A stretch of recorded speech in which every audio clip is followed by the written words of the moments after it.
Salut, moi c'est Manon, je suis en deuxième année d'école d'ingénieur et je m'intéresse à tout ce qui est développement durable. Je vais rencontrer Thibaut qui a participé au développement du Téléo, le téléphérique urbain de Toulouse. Allez, suivez-moi.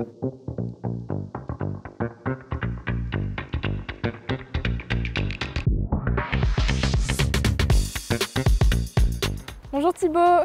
Salut Manon. Ça va? Ça va et toi? T'es ingénieur en environnement? C'est ça, ingénieur environnement depuis maintenant un peu plus de 10 ans. Je m'appelle Thibaut Mathieu, je travaille principalement sur des projets d'infrastructures linéaires, le train, les tramways, les métros, mais également les téléphériques. Et donc là, je vois le Téléo, c'est un de tes projets, c'est ça? Exactement, le plus grand téléphérique urbain de France. Viens si tu veux, je vais t'expliquer le projet.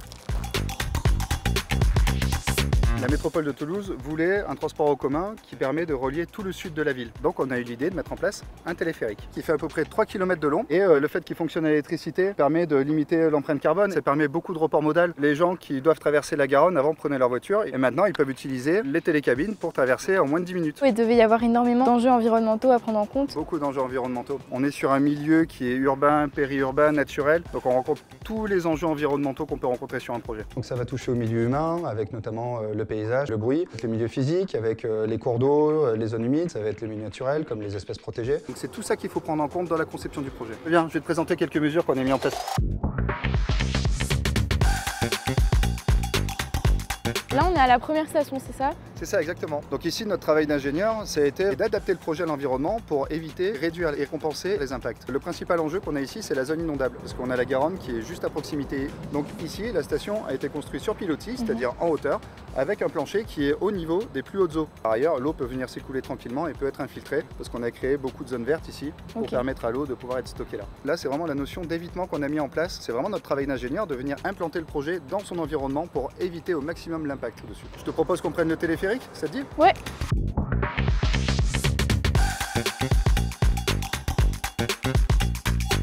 On voit tout, c'est trop beau.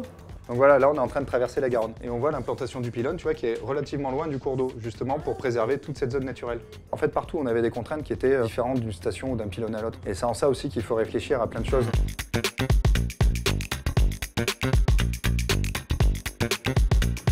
En tant qu'ingénieur environnemental, ça fait partie de tes missions, donc d'étudier le milieu. C'est au début me rendre sur le terrain, c'est ensuite de faire de la collecte bibliographique, c'est-à-dire chercher toutes les données qui sont disponibles. Et une fois qu'on a réuni tout ça, on peut réfléchir à des solutions.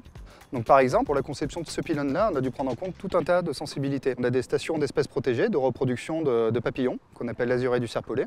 Donc on a dû placer le pylône à un certain endroit pour éviter d'impacter ces zones-là. On a un dortoir de mille en noir, donc ce sont des oiseaux qui se regroupent avant de migrer à cet endroit-là. On a dû prendre en compte des interventions calendaires, c'est-à-dire on est intervenu aux périodes où ils étaient absents.